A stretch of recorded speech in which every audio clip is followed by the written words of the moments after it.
اعوذ باللہ من الشیطان الرجیم بسم اللہ الرحمن الرحیم۔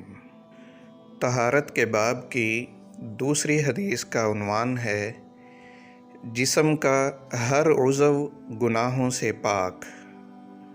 سیدنا عبداللہ صنابحی رضی اللہ عنہ سے مروی ہے کہ رسول اللہ صلی اللہ علیہ وسلم نے فرمایا: اذا توضأ العبد المؤمن فتمزمز خرجت الخطایا من فیہ، جب مومن بندہ وضو کرتا ہے اور کلی کرتا ہے تو اس کے منہ سے گناہ خارج ہو جاتے ہیں۔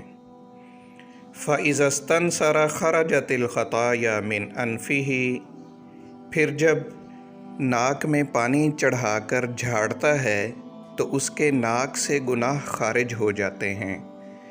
فَإِذَا غَسَلَ وَجْهَهُ خَرَجَتِ الْخَطَايَا مِنْ وَجْهِهِ حَتَّى تَخْرُجَ مِنْ تَحْتِ أَشْفَارِ عَيْنَيْهِ، پھر جب وہ اپنا چہرہ دھوتا ہے تو اس کے چہرے سے گناہ نکل جاتے ہیں، یہاں تک کہ اس کی پلکوں کے نیچے سے بھی خارج ہو جاتے ہیں۔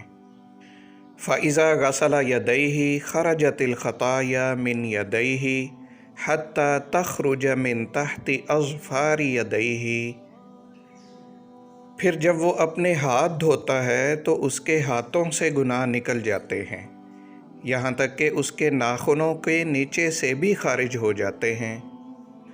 فَإِذَا مَسَحَ بِرَأْسِهِ خَرَجَتِ الْخَطَايَا مِنْ رَأْسِهِ حَتَّى تَخْرُجَ مِنْ أُذُنَيْهِ، پھر جب وہ اپنے سر کا مسح کرتا ہے تو اس کے سر سے گناہ نکل جاتے ہیں، یہاں تک کہ کانوں کا مسح کرنے سے اس کے کانوں سے بھی خارج ہو جاتے ہیں۔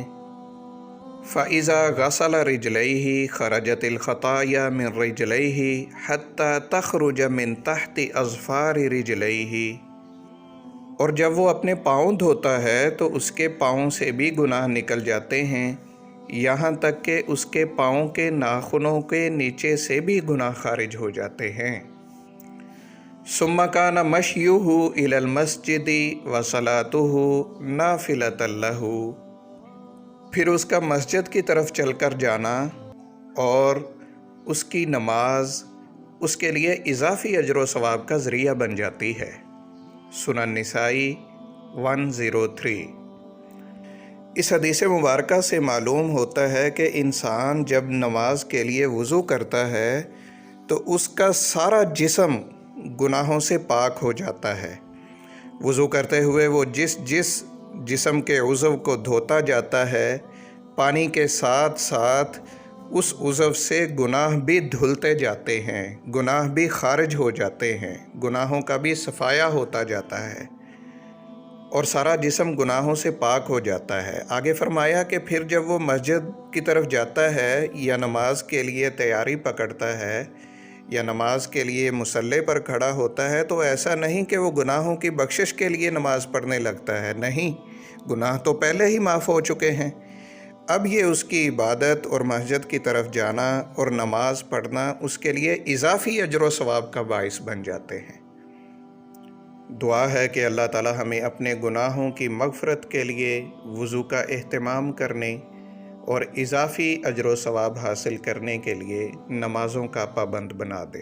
آمین یا رب۔